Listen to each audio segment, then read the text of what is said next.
নমস্কার, আপনারা দেখছেন ইন্ডিয়া 365 ডেজ নিউজ, সত্যের সাথে সাধারণের পাশে। প্রায় ভগ্ন অবস্থায় পড়ে গেছিল, এটাকে আবার রিবিল্ড করা হলো, মানে নতুন করে ভেঙে আবার করা হলো। প্রায় 11 কোটি টাকা খরচা হয়েছে।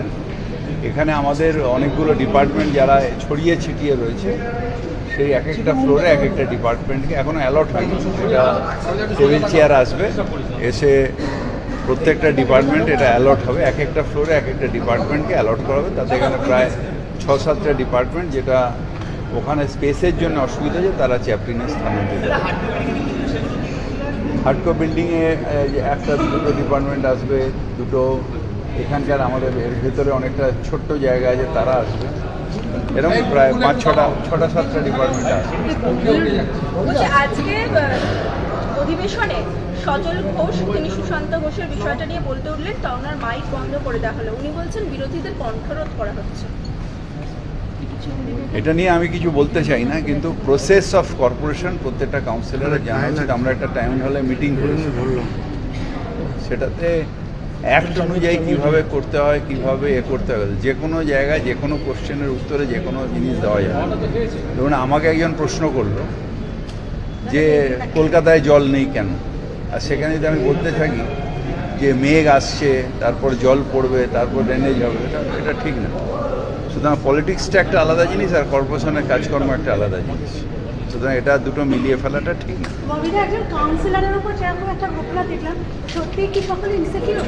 কোনো ইনসিকিউরিটি নেই। একটা ঘটনা ঘটেছে, ক্রিমিনাল ঘটনা ঘটেছে, ক্রিমিনাল অ্যারেস্ট হয়েছে। Calcutta is the safest city, এটাই থাকবে। তার অ্যারেস্ট হবে, আর বিচারে তার যা বিচারে আইন অনুযায়ী ব্যবস্থা হবে।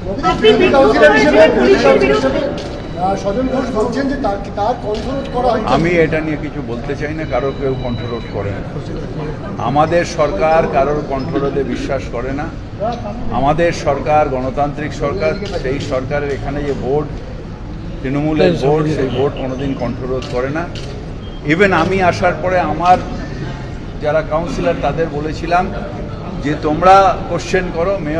মেয়র পরিষদ আগের শুনেছিলাম যে কোশ্চেন করতে মানা করা হয়েছিল। আমি বলেছিলাম না, এলাকার ডেভেলপমেন্ট, এলাকা নিয়ে বা তোমাদের যেটা ইচ্ছে, মানে যেটা জিজ্ঞাসা, নিশ্চিতভাবে প্রশ্ন করো, আমি উত্তর দেবো। সুশান্ত ঘোষের পর সুদর্শনা মুখার্জি, তিনিও কিন্তু আশঙ্কা করছেন তার বাড়িতেও দুষ্কৃতী গিয়েছে। সুদর্শনা তো বাইরে গেছে, গতকাল বাড়িতে চুরি হয়েছে, চুরি হয়েছে, চুরি হয়েছে করবে, এটা অভিযোগে। চুরি দেওয়া হলে তার ওখানে হবে না, চোরকে খুঁজতে করবে। সে পুলিশ দেখবে, পুলিশ নিশ্চয়ই যাবে, গড়িয়ার থানা নিশ্চয়ই যাবে। আপনি পুলিশের বিরুদ্ধে প্যাঁচড়াশ ঘটেছে, দলের একাংশ এই কথাকে সমর্থন করেছে, কিন্তু মতবিরোধ দেখা যাচ্ছে, কি বলবেন? আমরা এসব নিয়ে কিছু বলবো না, আমরা এগুলো নিয়ে কোনো কথা বলবো না, কারোর ইয়ে নয়। আমরা প্রশাসনের মতন চলবে।